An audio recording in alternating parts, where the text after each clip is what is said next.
जय जग जननी आदि भवानी, जय महिषासुर मारिणी माँ, उमा रमा गौरी ब्रह्माणी, जय त्रिभुवन सुखकारिणी माँ। जय माँ अम्बे। हरे कृष्णा। माँ अम्बा आप सभी भक्तों को सुख समृद्धि प्रदान करे और आपका दिन शुभ और मंगलमय हो। हे प्रिय भक्तों, आज चैत्र संकष्टी चतुर्थी है, जिसकी कथा हमारे चैनल पर पोस्ट कर दी गई है। आप सभी भक्तजन एक बार कथा का आस्वादन जरूर कीजिएगा और पुण्य फल प्राप्त कीजिएगा। आज हम चैत्र मास महात्म्य में देवी भागवत पुराण के 3रे अध्याय का श्रवण करेंगे। तो आइए आज की कथा का शुभारंभ करते हैं। श्री शौनक जी ने सूत जी महाराज से कहा, हे सूत जी, आप महाभाग एवं पुरुष श्रेष्ठ हैं, क्योंकि आपने परम पावन पुराण संहिताओं को भली भांति अध्ययन कर लिया है। हे अनग, मुनिवर व्यास जी ने 18 पुराणों का प्रणयन किया और आप अध्ययन करते रहे। वे सभी पुराण बड़े ही अद्भुत हैं। हे मुनिवर, सत्यवती नंदन व्यास जी के मुखारविंद से 5 लक्षणों एवं रहस्यों सहित उन संपूर्ण पुराणों को आप अच्छी प्रकार जान गए हैं। आज हमारा पुण्य फल दानोन्मुख हो गया, जिससे आप इस पावन क्षेत्र में पधारे हैं। मुनियों को विश्राम देने वाला यह क्षेत्र बड़ा ही उत्तम और कलयुग के दोष से रहित है। हे सूत जी, यह मुनि मंडली पुण्यदायी पुराण संबंधी कथा सुनने के लिए बड़ी उत्सुक है। इसीलिए आप सावधान होकर हमें वह सुनाने की कृपा करें। हे महाभाग, आप तो संपूर्ण शास्त्रों के वेत्ता एवं त्रिविध तापों से रहित हैं।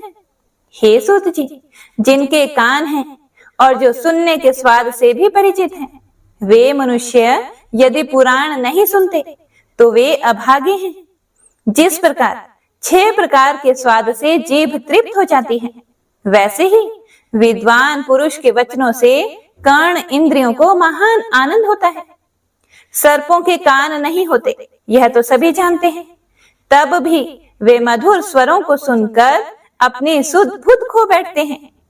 फिर कान वाले मनुष्य यदि सद्वाणी नहीं सुनते तो उन्हें बहरा ही क्यों न कहा जाए। हे सूत जी महाराज, ये सभी विप्रगण कथा सुनने की अभिलाषा से सावधान होकर नैमिषारण्य क्षेत्र में बैठे हैं। कली के भय से इन्हें महान दुख हो रहा है। हे सर्वज्ञ, आपके कहे हुए अन्य भी बहुत से पुराण हमने सुने हैं, किंतु उनके सुनने से अब भी हमारी उसी प्रकार तृप्ति नहीं हो रही, जैसे देवता अमृत पान से कभी अघाते नहीं। हे सूत जी, धिक्कार है इस अमृत को, जिसे पीने वाले कभी मुक्त नहीं हो सकते, किंतु धन्य है यह पुराण जो सुनने से ही मनुष्य को मुक्त कर देता है।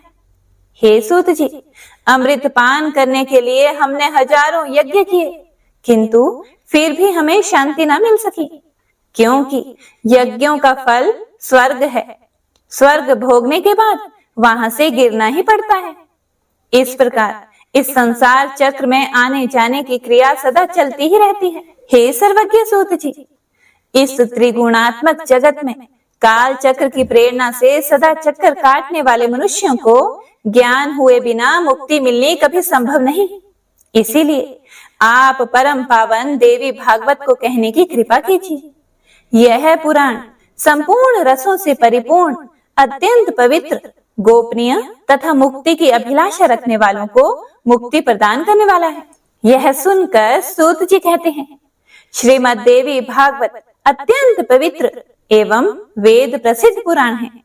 इसके संबंध में आप महानुभावों के प्रश्न करने से मैं धन्य, बड़भागी और परम पावन बन गया हूँ।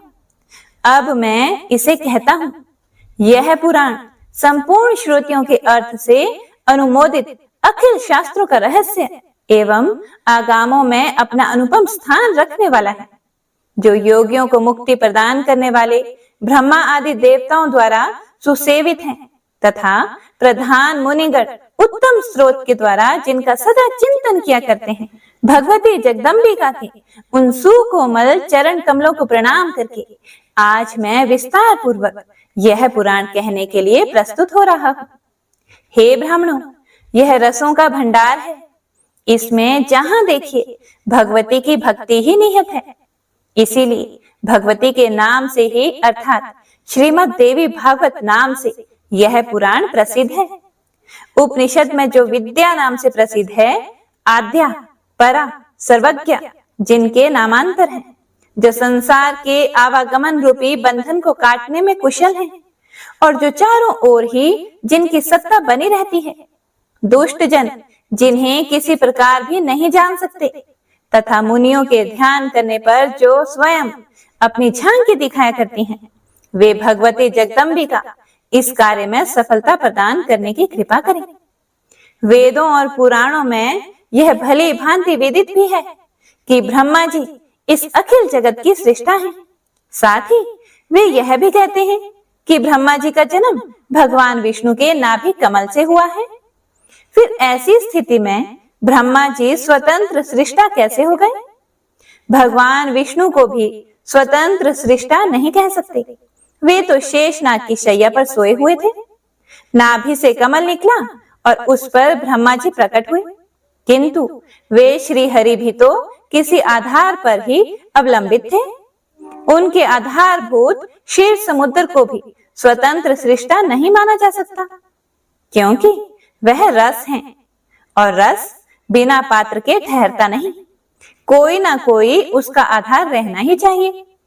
इसीलिए चराचर जगत की आधारभूत भगवती जगदम्बिका ही सृष्टा रूप में निश्चित हुई। मैं उनकी शरण ग्रहण करता हूँ। कमल स्थित ब्रह्मा जी को दर्शन मिले। भगवान विष्णु योग निद्रा के अधीन होकर शयन कर रहे थे। तब उन प्रभु को जगाने के लिए पितामह ने उनकी स्तुति की थी। उन भगवती जगदम्बिका की मैं शरण लेता हूँ। वे भगवती सगुण, निर्गुण, मुक्ति प्रदान करने वाली और माया स्वरूपिणी है। अब मैं उनका ध्यान करके संपूर्ण पुराणों का कथन करता हूँ। मुनिगण सुनने की कृपा करें। श्रीमद् देवी भागवत सबसे उत्तम एवं पावन पुराण माना जाता है। इसमें 18,000 श्लोक हैं। संस्कृत भाषा में इसकी रचना हुई है। वेद व्यास जी ने सुंदर 12 स्कंदों से इसे सजाया हुआ है। पूरे पुराण में 318 अध्याय हैं। प्रथम स्कंद में 20, द्वितीय में 12, तृतीय में 20, चतुर्थ में 25, पंचम में 35, षष्ठी में 31, सप्तम में 40, अष्टम में 24, नवम में 50, दशम में 13, एकादश में 24 और द्वादश स्कंद में 14 अध्याय हैं। महात्मा पुरुषों का कथन है कि इस पुराण में इस प्रकार तो अध्याय हैं और 18,000 श्लोक हैं। हे मुनिवरों, श्रीमद् देवी भागवत पुराण बड़ा ही पवित्र एवं संपूर्ण दुखों का नाश करने वाला है। इसके प्रभाव से मनोरथ पूर्ण होते हैं और मुक्ति भी सुलभ हो जाती है। इसके सभी विषय वेद के अभिप्राय से युक्त हैं। संपूर्ण वेदों का सारभूत यह पुराण मुक्तिगामी जनों को सदा प्रिय है। इस पुराण की रचना करने के बाद व्यास जी ने सर्वप्रथम अपने अयोनिज एवं विरक्त पुत्र महाभाग शुकदेव जी को अधिकारी समझकर उन्हें ही सुनाया। हे मुनिवर, मैं वहीं था। वेद व्यास जी जब प्रवचन कर रहे थे, इसी से यथार्थ बातें मैंने भी सुन ली। गुरुदेव बड़े कृपालु थे। उन्हीं की कृपा से यह अत्यंत गुप्त पुराण प्रकट हुआ है। व्यास नंदन शुकदेव जी की बुद्धि बड़ी विलक्षण थी। उनके पूछने पर इस गुप्त पुराण की सभी बातें व्यास जी व्यक्त किया करते थे। वहीं रहने के कारण इस पुराण की अमित महिमा का मैं भी जानकार हो गया। हे मुनिवरों, श्रीमद् देवी भागवत स्वर्गीय कल्प वृक्ष का सुंदर पका हुआ फल है। इस संसार रूपी समुद्र के अतः जल को पार करने की इच्छा रखने वाले शुकदेव जी उस फल को आदर पूर्वक चखने वाले पक्षी हैं। उन्होंने इस विविध कथा रूपी अमृत को अपने कान रूपी पुटकों से भर भर कर खूब पान किया। जगत में कौन ऐसा पुरुष है जो इस अद्भुत कला को सुनकर कली के भय से मुक्त न हो जाए? जो पापी वैदिक धर्मों से विमुख एवं अपने चरित्र से भ्रष्ट है, उसे भी यदि जिस किसी प्रकार से भी श्रीमद् देवी भागवत सुनने का अवसर मिल जाए तो संसार के विविध भोगों को भोग कर अंत में भगवती के उस नित्य परम धाम को वह चला जाता है, जहां योगी लोग जाया करते हैं, जो निर्गुण स्वरूपा है, जो संत जनों की प्रेम पात्री एवं ध्यान में दर्शन देने वाली है।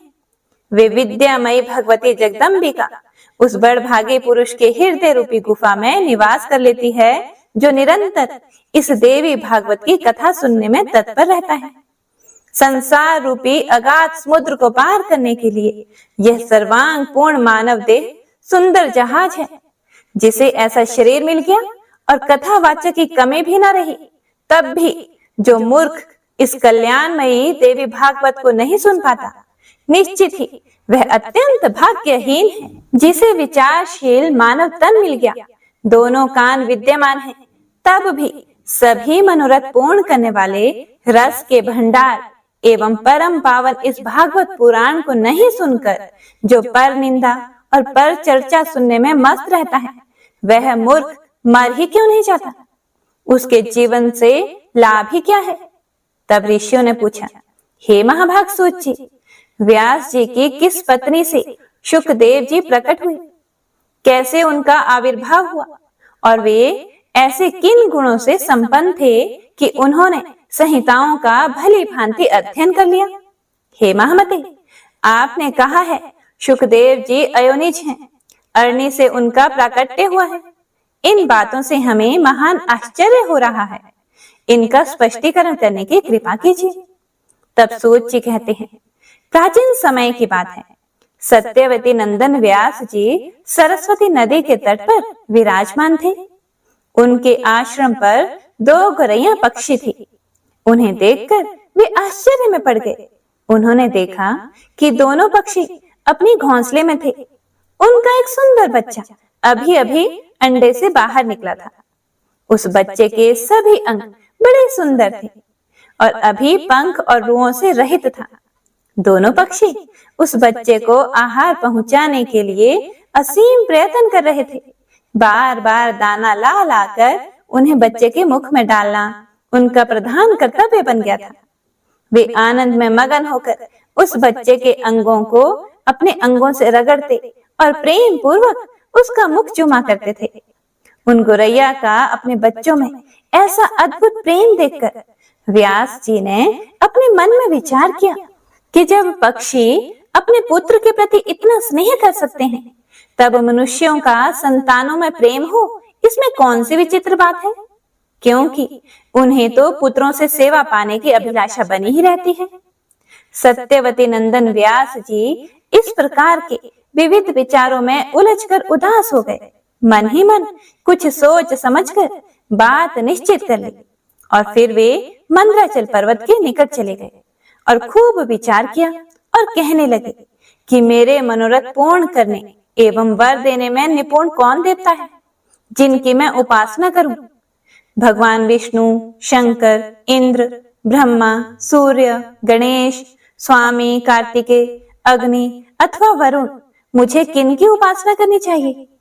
इस प्रकार व्यास जी सोच ही रहे थे कि इतने में ही चारों ओर विचरने वाले देव ऋषि नारद मुनि हाथ में वीणा लिए हुए वहां पधारे। मुनि को देखकर व्यास जी को अपार हर्ष हुआ। उन्होंने पाद्य एवं अर्घ प्रदान करने की समुचित व्यवस्था की, साथ ही कुशल समाचार भी पूछा। कुशल प्रश्न सुन लेने के बाद मुनिवर नारद जी ने व्यास जी से पूछा, नारायण नारायण, द्वैपायन जी तुम क्यों इतने चिंतित दिख रहे हो? अपनी चिंता का कारण बताओ। व्यास जी ने कहा, सुना गया है कि पुत्रहीन की गति नहीं होती और मानसिक सुख भी उसे सुलभ नहीं हो सकता। इसीलिए मैं बहुत दुखी हूँ और यही चिंता मुझे बार बार बेचैन किए जा रही है।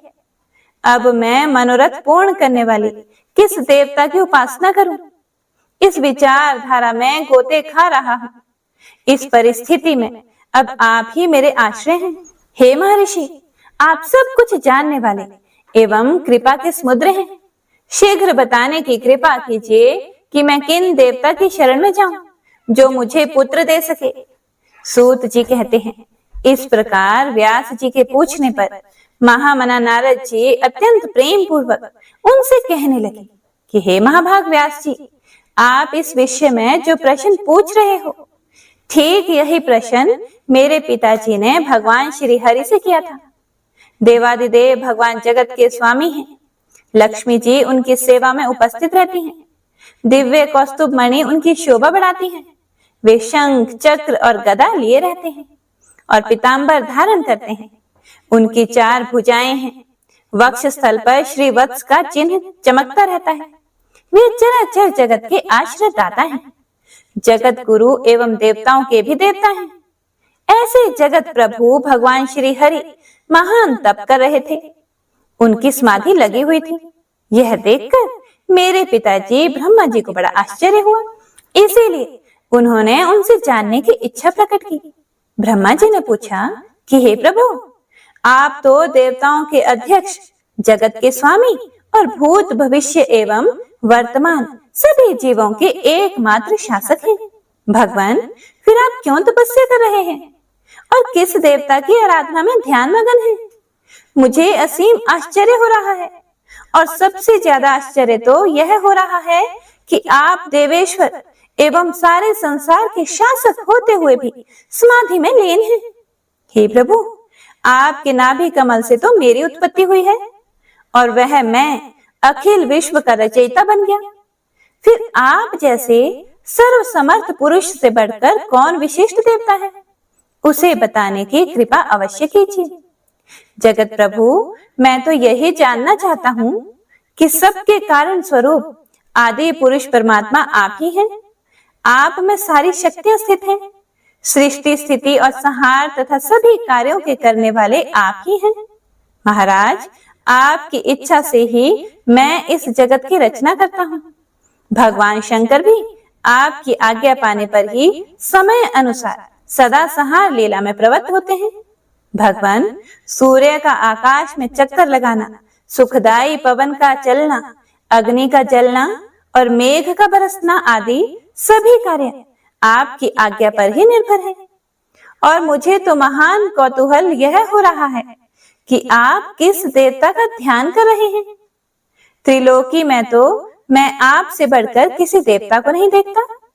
इसीलिए हे प्रभु, मुझ दास को यह रहस्य स्पष्ट बताने की कृपा कीजिए, क्योंकि श्रेष्ठ पुरुष किसी भी बात को छिपाते नहीं।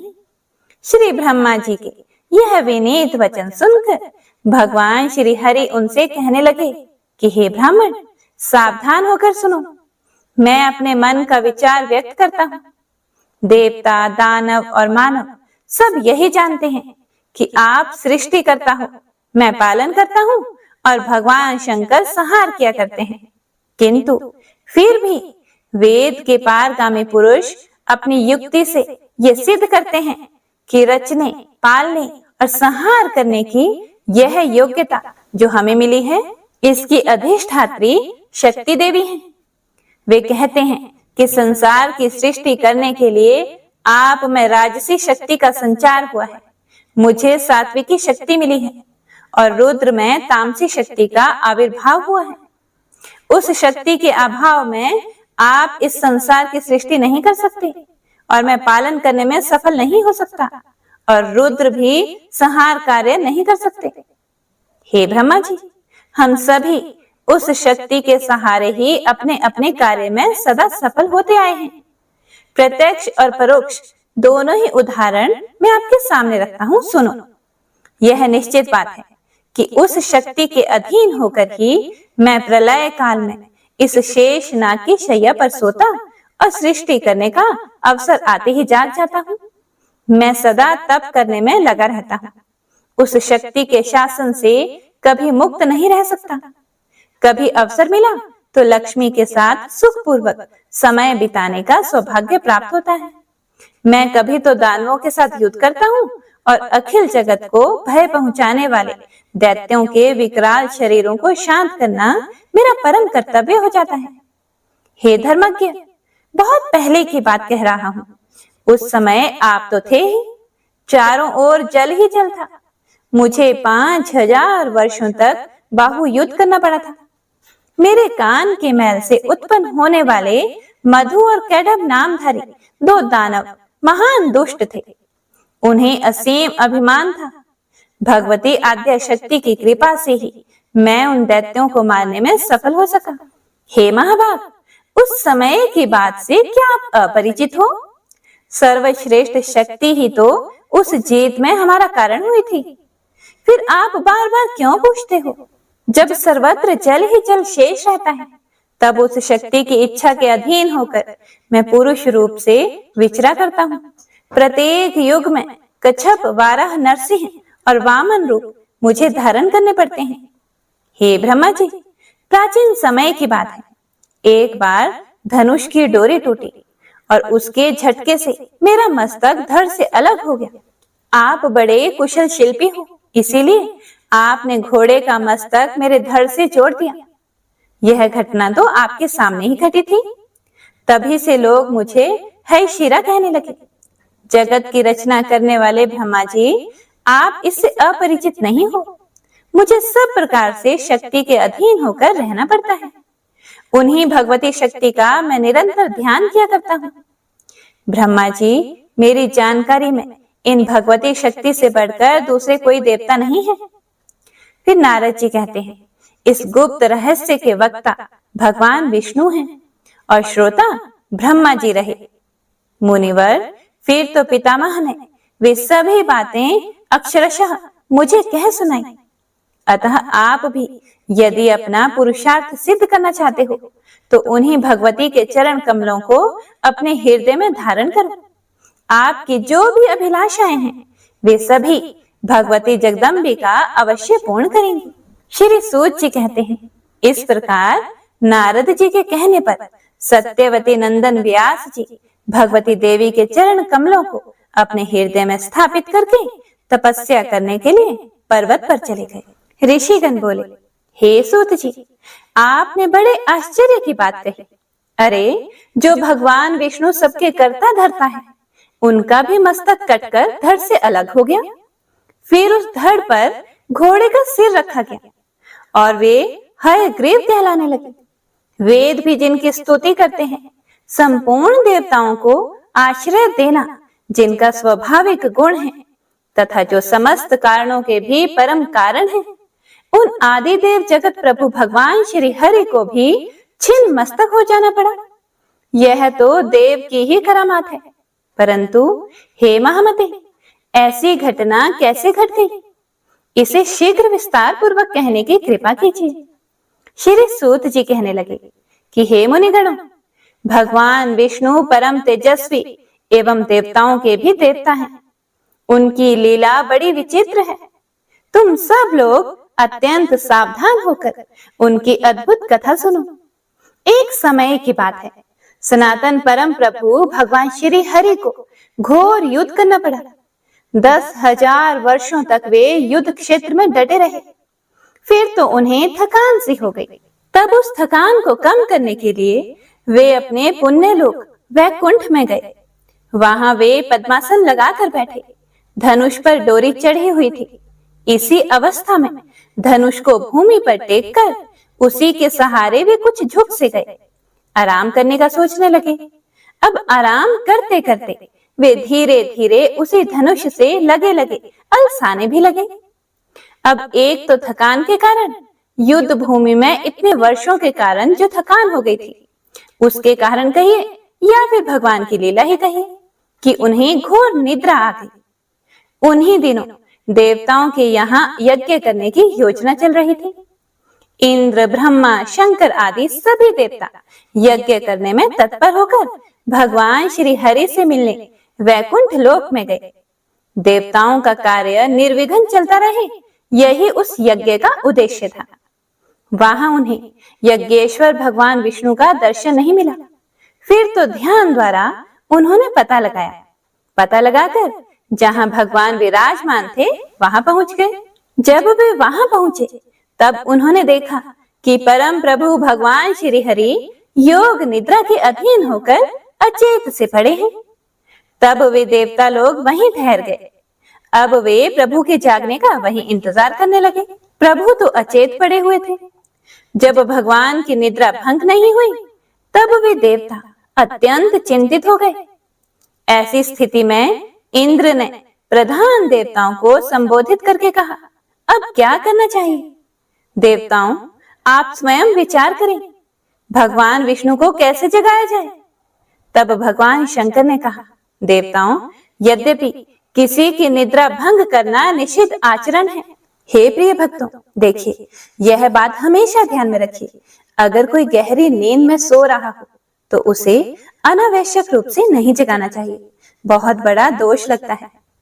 आगे प्रभु कहते हैं, यद्यपि किसी की निद्रा भंग करना है निषिद्ध आचरण है, अब यज्ञ भी करना है तो यज्ञ करने के लिए तो प्रभु को जगाना ही पड़ेगा। तब ब्रह्मा जी ने वमरी नामक एक कीड़ा उत्पन्न किया। उन्होंने सोचा, धनुष तो पृथ्वी पर ही है, यह वमरी नामक कीड़ा उस धनुष की तांत को काट देगा और इसके बाद आगे की रस्सी को काटते ही झुका हुआ धनुष ऊपर को तन उठेगा। फिर तो देवादिदेव श्री हरि की निद्रा टूट ही जाएगी। तब देवताओं का कार्य सिद्ध होने में भी कोई संदेह नहीं रहेगा। इस प्रकार मन में विचार करके प्रधान देवता अविनाशी ब्रह्मा जी ने वैसा करने के लिए वमरी कीड़े को आज्ञा दे दी।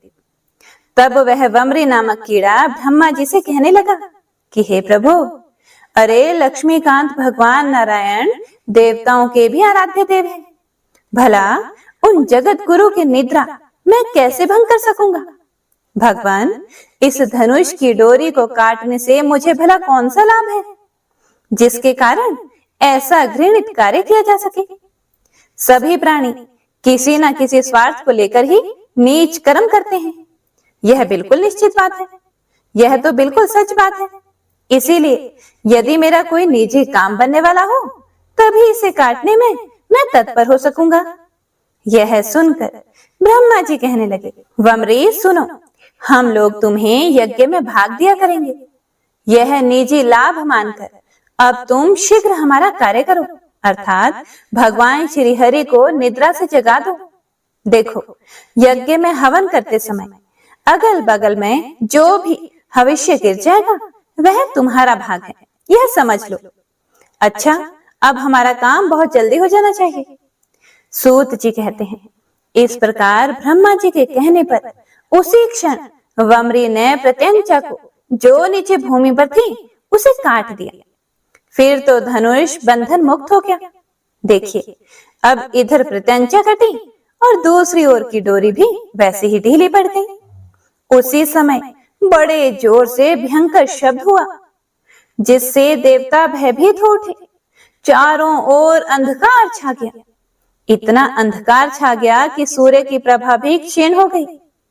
फिर तो सभी देवतागण घबराकर सोचने लगे, अहो, ऐसे भयंकर समय में पता नहीं अब क्या होने वाला है। हे ऋषियों, समस्त देवतागण ऐसा ही सोच रहे थे कि इतने में पता नहीं भगवान विष्णु का मस्तक कुंडल और मुकुट सहित कहां उड़कर चला गया। कुछ समय के बाद जब घोर अंधकार शांत हुआ तब भगवान शंकर और ब्रह्मा जी ने देखा कि श्री हरि का श्री विग्रह बिना मस्तक का पड़ा हुआ है। यह बड़े आश्चर्य की बात सामने आ गई। भगवान विष्णु के केवल धड़ को देखकर उन श्रेष्ठ देवताओं के आश्चर्य की सीमा न रही। अब वे तरह तरह की चिंता करने लगे और मारे चिंता के उमड़े हुए चिंता के समुद्र में डूबने उतारने लगे। अत्यंत दुखी होकर उनकी आंखें जल बरसाने लगी। वे विलाप करने लगे, हाँ नाथ, आप तो देवताओं के भी आराध्य देव एवं सनातन प्रभु हैं। फिर भी हे भगवान, संपूर्ण देवताओं को निष्प्राण करने वाली यह कैसी देवीय विचित्र घटना घट गई। तब ब्रह्मा जी ने कहा, काल भगवान ने जैसा विधान रच रखा है वैसा अवश्य ही होता है। यह बिल्कुल असंदिग्ध बात है। जैसे बहुत पहले काल की प्रेरणा से भगवान शंकर ने मेरा ही मस्तक काट दिया था, उसी तरह आज भगवान विष्णु का भी मस्तक धड़ से अलग होकर समुद्र में जा गिरा है। शचीपति देवराज इंद्र के हजारों भग हो गए। उन्हें दुखी होकर स्वर्ग से गिर जाना पड़ा और मान सरोवर में जाकर वे कमल पर रहने लगे। अतः तुम्हें इस समय बिल्कुल भी शोक नहीं करना चाहिए। तुम सभी उन सनातनमय विद्या स्वरूपिणी महामाया का चिंतन करो। वे प्रकृतिमय भगवती निर्गुण स्वरूपिणी एवं सर्वोपरि विराजमान है। अब वे ही हमारा कार्य सिद्ध करेंगे। वे जगत को धारण करती हैं। उनका नाम ब्रह्म विद्या भी है। सब प्राणी उन्हीं की संतान है। त्रिलोकी में चर और अचर जितने प्राणी हैं, सब में वे विराजमान हैं। आगे सूत जी कहते हैं, फिर ब्रह्मा जी ने वेदों को, जो सामने देह धारण करके उपस्थित थे, उन्हें आज्ञा दी। ब्रह्मा जी कहने लगे कि हे ब्रह्म विद्या स्वरूपिणी भगवती जगदम्बिका परम आराध्य है। उन सनातनी देवी के अंगों का साक्षात्कार होना कठिन है। वे भगवती महामाया संपूर्ण कर्मों को सिद्ध कर देती हैं। इसीलिए तुम लोग उनकी स्तुति करो। इसके बाद सुंदर शरीर धारण करने वाले वेद ब्रह्मा जी का कथन सुनकर उन भगवती का जो ज्ञान गम्य है, महामाई नाम से प्रसिद्ध है तथा जिन पर संपूर्ण जगत अवलंबित है, वे सब उनकी स्तुति करने लगे। वेद बोले, हे देवी, आप महामाया हैं। जगत की सृष्टि करना आपका स्वभाव है। आप कल्याणमयी विग्रह धारण करने वाले एवं प्राकृतिक गुणों से रहित हैं। अखिल जगत आपका शासन मानता है तथा भगवान शंकर के मनोरथ आप पूर्ण किया करती हैं। माते, आपको नमस्कार है। संपूर्ण प्राणियों को आश्रय देने के लिए आप पृथ्वी स्वरूपा हैं। प्राणधारियों के प्राण भी आप ही हैं। घी, श्री, कांति, श्रमा, शांति, श्रद्धा, मेधा, धृति और स्मृति, यह सभी आपके नाम हैं। ओमकार में जो अर्ध मात्रा है, वह आपका ही रूप है। गायत्री में आप प्रणव हैं। जया, विजया, धात्री, लज्जा, कीर्ति, सप्रश और दया, इन नामों से आप प्रसिद्ध हैं। माते, हम आपको नमस्कार करते हैं। आप त्रिलोकी को उत्पन्न करने में बड़ी कुशल हैं। आपका विग्रह दया से परिपूर्ण है। आप माताओं की भी माता हैं। आप विद्यामयी एवं कल्याण स्वरूपिणी हैं। आपका सारा प्रयत्न अखिल जगत के हितार्थ होता है। आप परम पूज्य हैं। वाग बीज आपका स्थान है। ज्ञान द्वारा संसार जनित अंधकार को आप नष्ट कर देती हैं। हे भगवती, देवताओं में कोई भी ऐसा सिद्ध ना हो सका जो आपकी विभूति को जान सके। आप संसार की एकमात्र जननी हैं। आप अकेले ही इस मिथ्याभूत समस्त जगत की रचना कर डालती हैं। देवी, इस जगत के मिथ्यात्व में श्रुति वचन ही प्रमाण है। जब सारी श्रुतियां आपके गुणों एवं प्रभाव को जानने में असमर्थ रही, तब भला हम उन्हें कैसे जान सकते हैं? अधिक क्या कहें, अपने परम प्रभाव को तो आप स्वयं भी नहीं जानती। हे कल्याणमयी जगदम्बिके, भगवान श्री विष्णु का मस्तक धड़ से अलग हो गया है। क्या आप इसे नहीं जानती? अथवा जानकर भी उनके प्रभाव की परीक्षा करना चाहती हैं? इस समय श्री हरि मस्तकहीन हो गए हैं। यह बात महान आश्चर्यजनक एवं साथ ही असीम दुखप्रद भी सिद्ध हो रही है। अब हम यह नहीं जान सकते कि आप जन्म मरण के बंधन को काटने में कुशल होते हुए भी श्री विष्णु के मस्तक को जोड़ने में देर क्यों कर रही हैं? हे जगदम्बिके, आपका यह लीला वैभव अब हमारी समझ से बाहर है, या फिर युद्ध भूमि में देवताओं से हार जाने पर दैत्यों ने पावन तीर्थ में जाकर कोई घोर तप किया है और आप उन्हें वर दे चुके हैं, जिसके फलस्वरूप भगवान विष्णु का मस्तक अलक्षित हो गया। या अब आप श्री हरि को मस्तकहीन देखने का ही आनंद लूटना चाहती हैं? हे जगदम्बिके, आप कहीं लक्ष्मी जी पर कुपित तो नहीं हो गई? क्योंकि आप तो उन्हें भगवान विष्णु से रहित देखना चाहती हैं। माना कि यदि लक्ष्मी जी से कोई अपराध ही हो गया हो, तब भी तो आपको क्षमा कर देना चाहिए, क्योंकि वे भी आपसे ही प्रकट हुई हैं। इसीलिए श्री हरि को पुनः मस्तक प्रदान करके लक्ष्मी जी को प्रसन्न करने की कृपा कीजिए। देवी, यह सुरगण आपको निरंतर नमस्कार कर रहे हैं। आपके जगत सृजन में कार्य की व्यवस्था के यह प्रधान सदस्य हैं।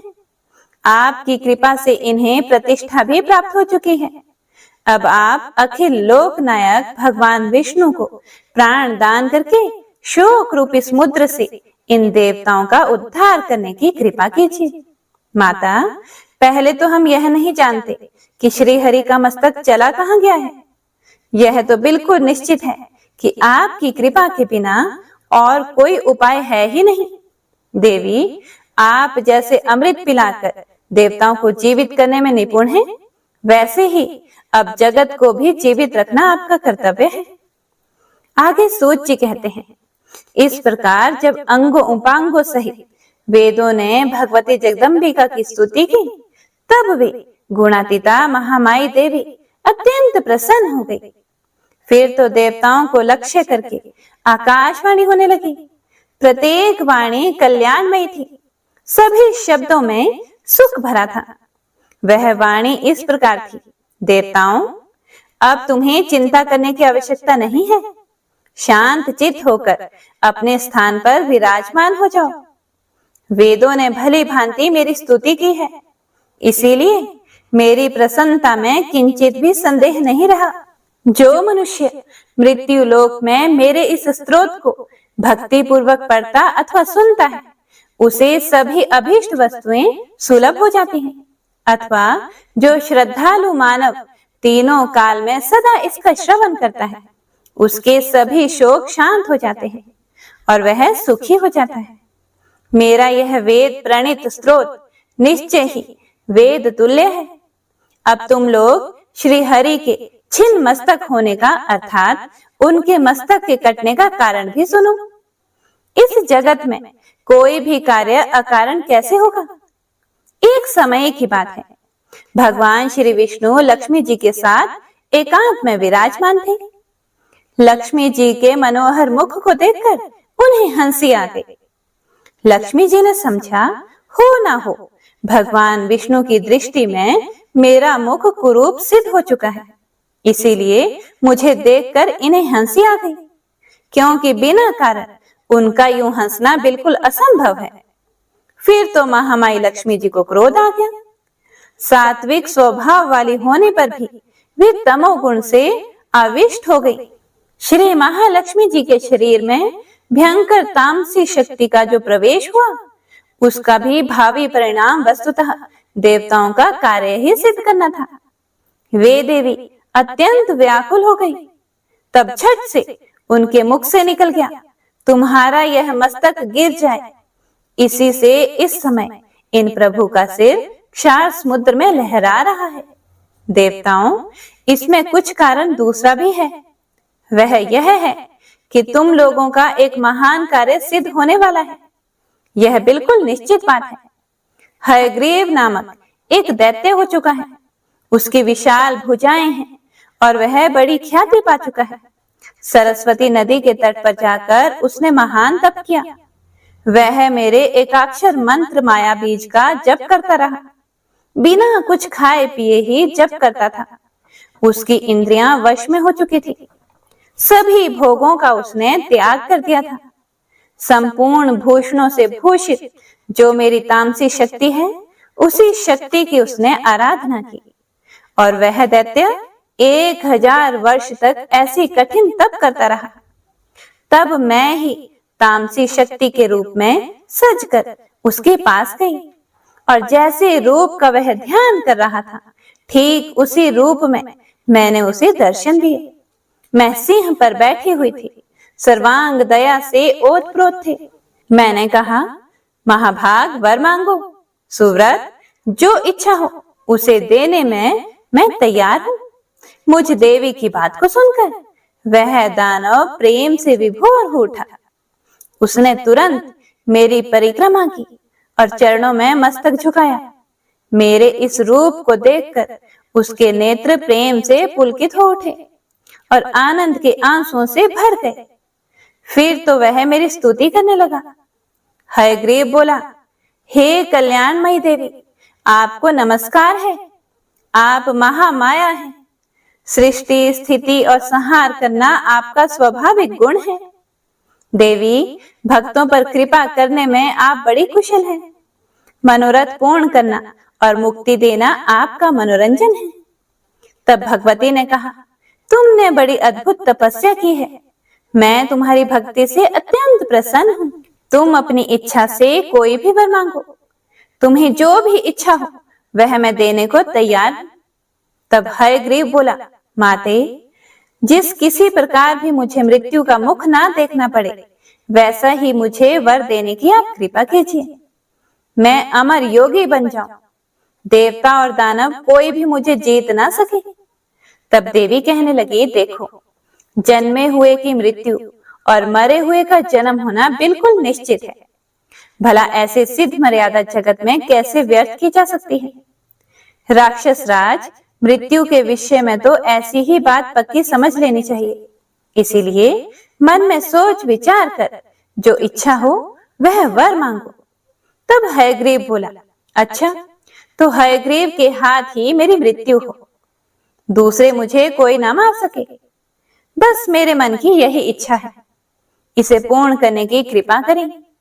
तब देवी ने कहा, हे महाभाग, अब तुम घर जाओ और आनंद पूर्वक राज्य करो। यह बिल्कुल निश्चित है, हयग्रीव के सिवा दूसरा कोई तुम्हें नहीं मार सकेगा। इस प्रकार उस दानव को वर देकर तामसी देवी अंतर ध्यान हो गई और वह दैत्य भी असीम आनंद का अनुभव करते हुए अपने घर चला गया। वही पापी इन दिनों मुनियों और वेदों को अनेक प्रकार से सता रहा है। त्रिलोकी में कोई भी ऐसा नहीं है जो उस दुष्ट को मार सके। अतएव इस घोड़े का सुंदर सिर उतारकर श्री विष्णु के धड़ से जोड़ दिया जाएगा। यह कार्य श्री ब्रह्मा जी के द्वारा ही संपन्न होगा। इसके बाद वे ही भगवान हयग्रीव देवताओं के हित साधन के लिए उस दुष्ट और निर्दय दानव के प्राण हरेंगे। श्री सूत जी कहते हैं, देवताओं से ऐसा कहकर वह आकाशवाणी शांत हो गई। फिर तो सभी देवता जो कुछ देर पहले तक शोक मगन थे, वे आनंद से विवल हो उठे। उन्होंने दिव्य शिल्पी ब्रह्मा जी से कहा। देवतागण बोले, भगवान, श्री विष्णु के मस्तकहीन शरीर पर सिर जोड़ना रूप महत्व कार्य संपन्न करने की कृपा करें। तभी भगवान हयग्रीव बनकर इस दानव राज का संहार करेंगे। श्री सूत जी कहते हैं, देवताओं की बात को सुनकर ब्रह्मा जी ने उसी क्षण सुरगण के सामने ही तलवार से घोड़े का मस्तक उतार लिया। साथ ही तुरंत उसे भगवान के शरीर पर जोड़ने की व्यवस्था भी संपन्न कर दी। फिर तो भगवती जगदम्बिका की कृपा प्रसाद से उसी क्षण भगवान श्री विष्णु का हयग्रीव अवतार हो गया। वह दानव बड़ा ही अभिमानी था। देवताओं से उसकी घोर शत्रुता थी। अवतार लेने के बाद कितने समय तक भगवान उसके साथ युद्ध भूमि में डटे रहे, तब कहीं जाकर उसकी मृत्यु हो पाई। हे प्रिय भक्तों, मृत्यु लोक में रहने वाले जो भी मनुष्य यह पुण्यमयी कथा को सुनते हैं, दूसरों को सुनाते हैं, वे संपूर्ण दुखों से मुक्त हो जाते हैं। यह बिल्कुल निश्चित बात है। भगवती महामाया का चरित्र परम पवित्र एवं पापों का संहार करने वाला है। जो इसे पढ़ते हैं और सुनते हैं, उन्हें संपूर्ण संपत्तियां सुलभ हो जाती हैं। जय माता दी। हे प्रिय भक्तों, तो आज की कथा यहीं पर समाप्त होती है। इससे आगे का वृतांत आप सभी भक्तजन अगले अध्याय में जरूर सुनिएगा। हे प्रिय भक्तों, तो आइए अब दशा माता की कथा सुनते हैं, जिसे सुनने से घर परिवार में सुख शांति सुख समृद्धि आती है। एक पेड़ पर नर और मादा दो पक्षी रहते थे। उनके कोई संतान नहीं थी। अन्य पक्षी मादा पक्षी को बोझ कहकर घृणा करते थे। मादा चिड़िया बच्चे ना होने के कारण बहुत दुखी रहती थी। एक दिन वह अपनी स्थिति पर विचार करती हुई अकेली ही नदी पर पानी पीने गई। वहां पर कुछ स्त्रियां दशा माता का डोरा ले रही थी। उनका एक डोरा बच गया था। फिर उन्हें कोई उच्च वर्ग की स्त्री दिखाई नहीं दी, तो उन्होंने सोचा कि इस चिड़िया के गले में ही इस डोरे को बांध देते हैं। वह यहाँ तो रोज आती ही है, तो यहाँ आकर कथा भी सुन लिया करेगी और इसे पूजन की विधि बता देंगे, तो यह भी पूजन के दिन पूजा कर लेगी। तदनुसार उन्होंने चिड़िया के गले में दशा माता का डोरा बांध दिया और उसे समझा दिया कि प्रतिदिन 9 दिन तक यहाँ आकर कहानी सुन लिया करो। 10वें दिन 21 गेहूं के दाने लाकर उनमें से एक दाना दशा माता के नाम से नदी में डाल देना और बाकी 20 दाने तुम स्वयं खा लेना। चिड़िया ने 9 दिन तक नियम पूर्वक दशा माता की कहानी सुनी। 10वें दिन स्त्रियों द्वारा बताई गई विधि के अनुसार डोरा एवं एक गेहूं का दाना नदी में डालकर पारण किया। कुछ दिनों के बाद उस चिड़िया के भी बच्चे हो गए। अन्य चिड़ियाओं को बड़ा आश्चर्य हुआ कि इसे तो बच्चे होते ही नहीं थे, अब बच्चे कैसे होने लगे। वह चिड़िया बोली, जब मुझे बच्चे नहीं होते थे तो सब मुझे बांझ कहकर दुत्कारती थी, अब मुझे दशा माता की कृपा से बच्चे होने लगे हैं। चिड़ियों के पूछने पर उसने दशा माता का डोरा लेने का सारा हाल कह सुनाया और पूजा की विधि का भी वर्णन सुना दिया। तब से जंगल की सारी चिड़िया दशा माता का व्रत करने लगी। तो प्रेम से बोलिए दशा माता की जय। हे प्रिय भक्तों, तो आइए अब श्री दुर्गा चालीसा सुनते हैं। नमो नमो दुर्गे सुख करनी, नमो नमो अम्बे दुख हरनी, निरंकार है ज्योति तुम्हारी, तिहु लोक फैली उजियारी। शशि ललाट मुख महाविशाला, नेत्र लाल भ्रिकुटी विकराला, रूप मातु को अधिक सुहावे, दर्श करत जन अति सुख पावे। तुम संसार शक्ति लय की ना, पालन हेतु अन्न धन देना, अन्नपूर्णा हुई जगपाला, तुम ही आदि सुंदरी बाला। प्रलय काल सब नाशन हारे, तुम गौरी शिव शंकर प्यारे, शिव योगी तुम्हारे गुण गावे, ब्रह्मा विष्णु तुम्हें नित ध्यावे। रूप सरस्वती को तुम धारा, दे सुबुद्धि ऋषि मुनि उबारा, धर्यो रूप नरसिंह को अम्बा, प्रगट भई फाड़ कर खंबा। रक्षा करी प्रहलाद बचायो, हिरण्याक्ष को स्वर्ग पठायो, लक्ष्मी रूप धरो जग माही, श्री नारायण अंग समाही। शेर सिंधु में करत विलासा, दया सिंधु दीजे मन आसा, हिंगलाज में तुम्ही भवानी, महिमा अमित ना जात बखानी। मातंगी अरुधुमवती माता, भुवनेश्वरी बगला सुखदाता, श्री भैरव तारा जगतारिणी, छिन्न भाल भव दुख निवारिणी। केहरे वाहन सोह भवानी, लांगुर वीर चलत अगवानी, कर में खप्पर खड़ग विराजे, जाको देख काल डर भाजे। सोहे अस्त्र और त्रिशूला, जाते उठत शत्रु ही शूला, नगर कोट में तुम्ही विराजत, तीहु लोक में डंका बाजत। शुंभ निशुंभ दानव तुम मारे, रक्त बीज शंखन संहारे, महिषासुर नृपति अभिमानी, जेहि अघभार मही अकुलानी। रूप कराल कालिका धारा, सेन सहित तुम तिहि सहारा, परिगाड़ संतन पर जब जब, भय सहाय मातो तुम तब तब। अमरपुरी अरु बासवलोका, तब महिमा सब कहे अशोका। ज्वाला में है ज्योति तुम्हारी, तुम्हें सदा पूजे नर नारी। प्रेम भक्ति से जो यश गावे, दुख दारिद्र निकट नहीं आवे। ध्यावे तुम्हें जो नर मन लाए, जन्म मरण ताकौ छुट जाए। जोगी सुर मुनि कहत पुकारे, योग न हो बिन शक्ति तुम्हारे। शंकर आचार्य तप कीनो, काम क्रोध चित सब ले लो। निश दिन ध्यान धरो शंकर को, काहू काल नहीं सुमिरो तुमको। शक्ति रूप का मर्म न पायो, शक्ति गई तब मन पछतायो। शरणागत हुई कीर्ति बखानी, जय जय जय जगदम्ब भवानी। भई प्रसन्न आदि जगदम्बा, दई शक्ति नहीं कीन विलंबा। मोको मातु कष्ट अति घेरो, तुम बिन कौन हरे दुख मेरो। आशा तृष्णा निपट सतावे, रिपु मूरख मोहि डर पावे। शत्रु नाश कीजे महारानी, सुमिरो एक चित तुम्हें भवानी। करो कृपा हे मातु दयाला, रिद्धि सिद्धि दई करहु निहाला। जब लगी ज्यों दया फल पाऊं, तुम्हरो यश मैं सदा सुनाऊं। दुर्गा चालीसा जो कोई गावे, सब सुख भोग परम पद पावे।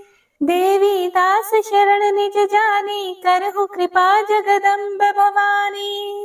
इति श्री दुर्गा चालीसा संपूर्ण। हे प्रिय भक्तों, तो यह थी आज की महत्तम्य कथा। माता रानी आप सभी भक्तों को कथा सुनने का पुण्य फल प्रदान करें। जय माता दी।